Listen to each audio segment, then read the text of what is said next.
Ímpar Entrevista Kiko Goifman.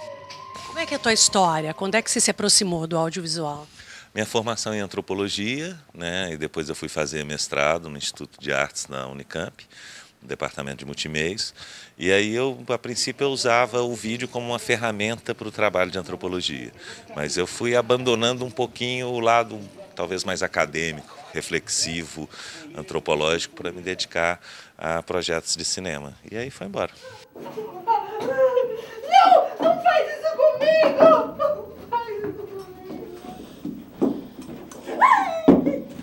Não! Ele vai morar com... Não! Não! Solta! Do que você tem medo? Medo? Não sei. Fobia eu continuo tendo a minha de sangue.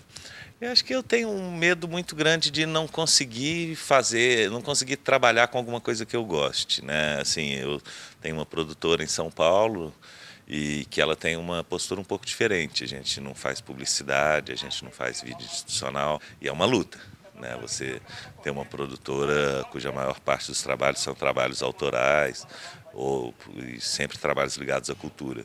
Então, acho que esse seria um grande medo, assim, de ter que, em um certo momento, ter que abrir mão dessa possibilidade de trabalhar com o que eu gosto. Se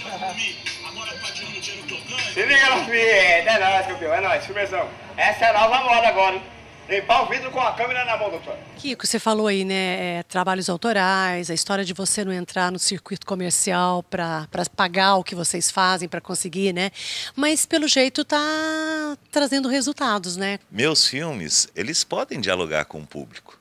O que não existe é um circuito em que isso seja possível, né? Assim, meus filmes, por exemplo, 33 é um filme que trata de adoção, né? Que é um tema que provavelmente interessa muita gente. Filme Fobia discute medo, fobias, enfim, são coisas que têm a ver com todas as pessoas, não só no Brasil como no mundo. Eu acho que existe um aumento mais interessante de um circuito de festivais fortes no Brasil, no mundo, né? Eu acho que a gente também tem a possibilidade hoje, com uma certa timidez, mas alguns canais de TV se interessam pelos meus trabalhos também. Os filmes que eu faço, eu acho que eles poderiam ter um público muito maior, mas, né, tem uma coisa, o Jean-Claude Bernardet fala isso muito do meu trabalho, que ele fala assim, falta, por exemplo, ter um distribuidor no Brasil que se interesse e fale assim, olha, aquele trabalho ele tem um potencial, né? Claro, não é nunca um potencial para centenas de cópias, para ultrapassar a barreira de 1 milhão e tal, mas os filmes eu acho que eles podem ser vistos, sim. Tenho 33 anos e fui adotado por Berta, que nasceu em 1933. 9 de setembro de 2001. Resolvi remexer no passado e iniciei a busca da minha mãe biológica. Escolhi um caminho torto. Fui até o escritório de alguns detetives para pedir dicas. Começava ali a minha conversão em um desconfiado compulsivo. Criei um método e, a partir dele, um fim. Eu tinha apenas 33 dias de busca. Nas manhãs e tardes, investigações. Nas noites, eu fui atrás de imagens. As poucas luzes e os vazios. No processo de produção do teu trabalho, do 33, por exemplo, o que veio primeiro? A necessidade de uma busca sua interior ou se amarrou as duas coisas? Falou, esse assunto tem interesse. Como é que foi isso? Eu já não sei mais quem veio antes, se foi meu desejo de procurar a minha mãe biológica ou se foi o desejo de fazer um filme que tratasse da questão da adoção. É uma coisa que é engraçada, eu não consigo me lembrar mais. Agora, assim, o 33 ele é, antes de tudo, um filme sobre o tabu da adoção, né? Assim, existe um tabu, não se fala sobre a adoção. O Brasil tem, assim, uma quantidade absurda de pessoas, né, que são filhos adotivos e não se fala sobre isso, né? Existe uma névoa em torno do assunto da adoção.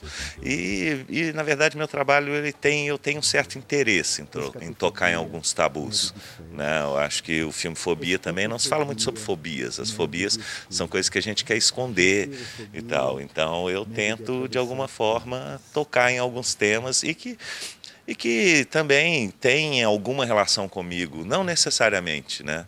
Eu tenho filmes em que, enfim, eu tenho Morte Densa, que é sobre pessoas que mataram uma vez e eu nunca matei ninguém, enfim. Mas não é necessário experimentar tudo, né? Não, nem tenho nenhuma vontade disso.